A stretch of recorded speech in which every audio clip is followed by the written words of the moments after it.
वक्रतुंड महाकाय सूर्यकोटि समप्रभ निर्विघ्नं कुरु मे देव सर्वकार्येषु सर्वदा। नमस्ते। कल गणेश चतुर्थी थी। हम सब ने अपने प्यारे गणेश जी को घर में लाया, उनकी पूजा की, बहुत दिल से पूजा की। कोविड-19 होने के बावजूद भी किसी का आनंद कम नहीं हुआ, उत्साह कम नहीं हुआ। आज इस गणेश जी के बारे में हम बात करेंगे। गणेश जी का जन्म माता पार्वती के हाथों से कैसे हुआ, फिर भगवान शिव ने उनका वध कैसे किया, फिर हाथी का सर कैसे लगाया, ये सब कथाएं तो आपको पता है। इसके बारे में आज बात नहीं करेंगे। आज मैं कुछ आपके साथ अलग बात करने वाला हूँ। अलग अलग गणपति की मूर्तियाँ हमें अलग अलग लाभ कैसे देती है, इसके बारे में जानकारी देने वाला हूँ। शायद ही कुछ लोगों को इसके बारे में बात मालूम होगी। हो सकता है हमारी जो पहली पीढ़ी है उनको ये बातें मालूम हो सकती है। तो अब क्या होता है कि हम दुकान में जाते हैं और जो मूर्ति हमें पसंद आती है उसको हम घर में लेके आते हैं। मगर पहले के ज़माने में कुछ अलग होता था।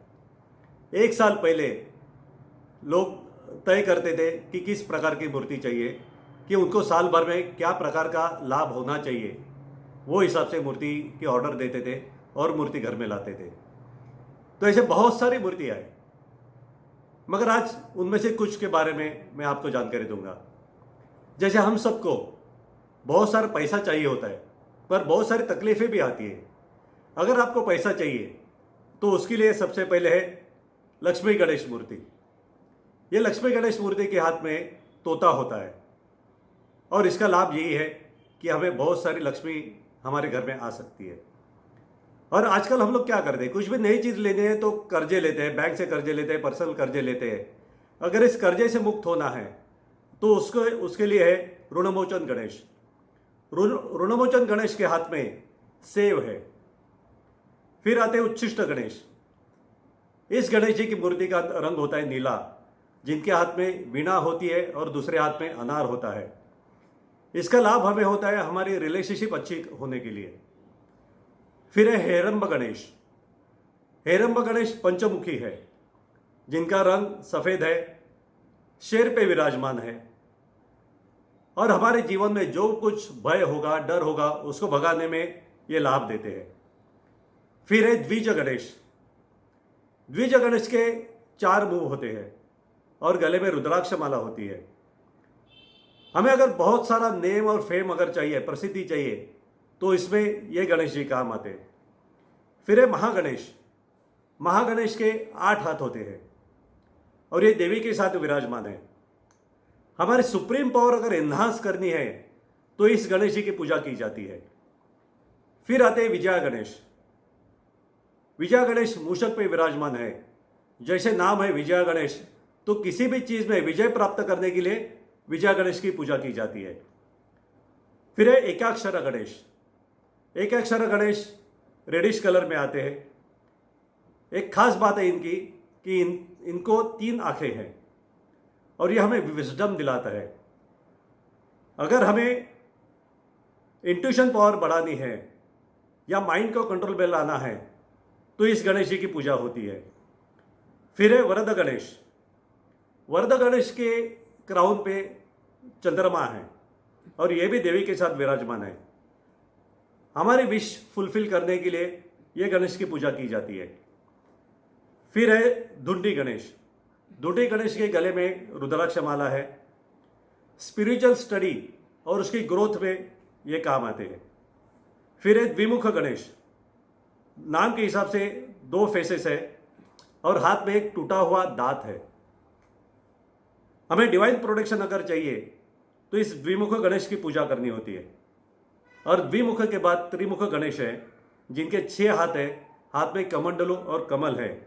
यह हमें विजय प्राप्ति के लिए काम में आते हैं। ऐसे बहुत सारे गणेश जी है, मगर सब लोग इसकी घर में ही पूजा करते थे। और जब लोकमान्य तिलक जी ने देखा कि अगर हमें पारतंत्र से बाहर आना है, स्वतंत्रता पानी है, तो लोगों को साथ में लाने की जरूरत है। इसके लिए उन्होंने गणेश जी को सार्वजनिक किया ताकि लोग सब एक साथ आ सके और उनको उपदेश पर कुछ भाषण दे सके और लोगों में एक ही आ सके, इसके लिए चालू किया था। मगर उनके पास एक दूरदृष्टि भी थी कि सिर्फ स्वातंत्र प्राप्ति करना यही नहीं है, तो सभी लोग फाइनेंशियली कैसे अच्छे होने चाहिए, फ्री होने चाहिए, इसके लिए इसके साथ बिजनेस को भी जोड़ा गया था। अब ये थोड़ी शायद नई बात हो सकती है, मगर ये कैसे है देखो, जब हम सार्वजनिक गणेश में काम करते हैं तब सबसे पहले क्या लगता है, हमें पैसे लगते हैं, तो हम लोगों के पास से वर्गणी जमा करते हैं या डोनेशन जमा करते हैं, एडवर्टीजमेंट लेते हैं, तो इसमें से हम फाइनेंस कैसे जमा करना बिजनेस कर ले, इसके बारे में सोचते हैं, सीखते हैं। फिर आता है पूरा 10 दिन का जो गणेश उत्सव होता है, वो एक बड़ा इवेंट होता है। सो हर एक चीज़ है वो कैसे प्लान करनी है, क्या क्या करना है, टाइम टू टाइम कैसे करना है, टाइम मैनेजमेंट कैसे करना है, ये सब प्लानिंग करना, ये सब सीखना, ये गणेश उत्सव से हम लोग सीखते हैं।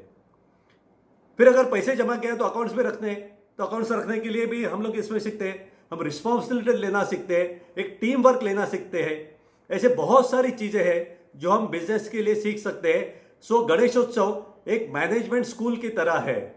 सो मैं आपसे अपील करना चाहता हूँ कि हर एक जन ने बच्चे होते समय, छोटे होते समय गणेश उत्सव में भाग लेना चाहिए, उसमें काम करना चाहिए, ताकि आपकी एक नींव अच्छी हो जाए, आगे जाके आपको बहुत सारी समृद्धि मिल सके। और ऐसे बहुत सारी चीजें जिसके बारे में हम लोग फिर कभी बात करेंगे। आज यहां पर विराम लेते हैं। गणपति बाप्पा मोरया, मंगल मूर्ति मोरया।